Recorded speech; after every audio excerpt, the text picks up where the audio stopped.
जी, धामाखेड़ा में आज हुड़दंगियों द्वारा इतना बड़ा अपराध किया गया, क्या है मामला पूरा जानना चाहते हैं। आज का दिन बहुत दुर्भाग्य का दिन है। कबीर आश्रम को दामाखेड़ा ग्राम में स्थापित हुए 120 बरस हो गए। 120 वर्षों में कभी ऐसा नहीं हुआ जो आज हुआ।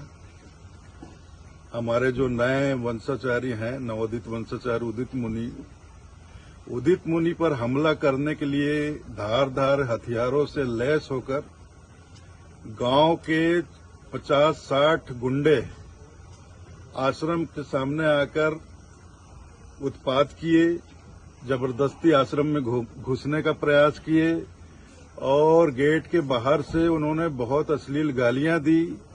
उनकी नीयत बहुत ही ज्यादा खराब थी। वो सीधे बोल रहे थे कि हमको उदित मुनि को मारना है। मतलब आज ये हम कबीरपंथियों के लिए इतना गंभीर विषय है, इतना गंभीर मामला है कि एक तरह से वो हमारे कबीरपंथ के भविष्य का कत्ल करने आए थे।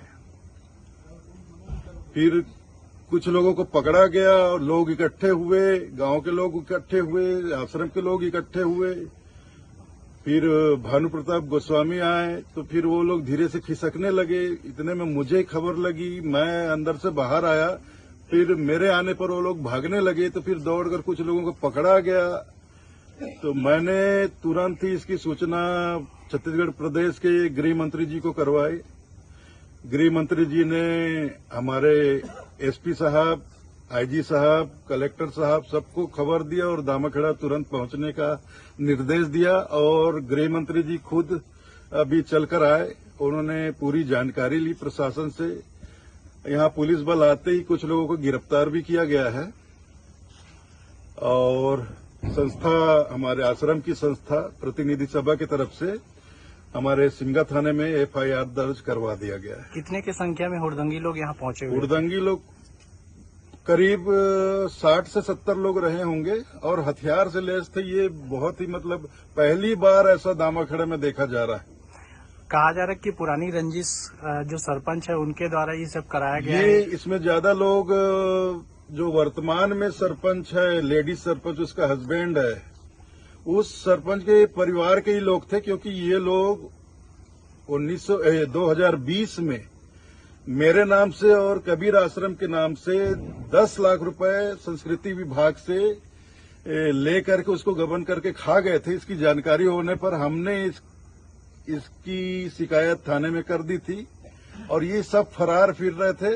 अब ये सब जमानत पे हैं, इसलिए उनकी चीड़ मेरे से भी थी। और ये उदित मुनि जो हैं, ये अभी बिल्कुल 16 बरस के हैं, अपने दोस्तों के साथ, बच्चों के साथ आश्रम क्षेत्र में घूमते फिरते रहते हैं। तो यहाँ जो बिगड़े हुए लड़के हैं, वो उत्पाती टाइप के, गुंडे तरह के, बिल्कुल गुंडे ही हो गए हैं, क्रिमिनल टाइप के हो गए हैं। ये प्रतिदिन नशा करते हैं, कई तरह का नशा करते हैं। यहाँ ड्रग्स भी लोग, बच्चे खा पी रहे हैं और यहाँ प्रतिबंध है नॉन वेज का। तो ये पड़ोसी गांव से नॉन वेज ले आते हैं, दारू ले आते हैं और हमारे आश्रम क्षेत्र में बैठकर खाते पीते हैं, दारू की बोतलें फोड़ते हैं, नॉन वेज फेंक देते हैं। और आश्रम में रहने वाले साधु संत उनको रोकते टोकते तो गाली गलौज करते हैं। उदित मुनि ने भी उनको 3-4 बार रोका टोका, एक बार वीडियो भी बनावा है। तो इसके लिए वो उदित मुनि से चिढ़ गए और आज इसीलिए वो लोग उदित मुनि को मारने के लिए 60-70 लोगों का दल बना के हथियार से लैस होकर आज उन्होंने कबीर आश्रम दामाखेड़ा के ऊपर हमला किया। बलपूर्वक आश्रम के अंदर घुसने का प्रयास किया। गेट लोगों ने बंद कर दिया तो 4 दीवारी फांद कर अंदर घुसने का प्रयास किया, लेकिन सफल नहीं हुए। तो बाहर से ही ऐसे हथियार लहराते हुए, धारदार हथियार को लहराते हुए इन्होंने, उदित मुनि अंदर थे, हमारा पूरा परिवार था, साधु संत थे, मतलब धमकी दे रहे उदित मुनि को बाहर भेजो, हमको इससे हिसाब बराबर करना है। गृह मंत्री जी आए हुए थे, क्या आश्वासन दिए और क्या बोले? गृह मंत्री जी ने जितने भी अधिकारी हैं हमारे जिला में, पुलिस के बड़े से बड़े अधिकारी, सबको निर्देश दिया है कि इस घटना के ऊपर कड़ी से कड़ी कार्रवाई करें और जितने भी दोषी हैं सबको अरेस्ट करें और इस घटना को साधारण न ले, ये मामूली वाद विवाद की घटना नहीं है। ये बहुत गंभीर मामला है। ये एक पंथ से संबंधित मामला है। अगर कबीरपंथियों को पता चला कि उनके भावी वंशाचार्य के ऊपर हमला करने लोग आए थे, एक तरह से उनको जान से मारने के लिए आए थे।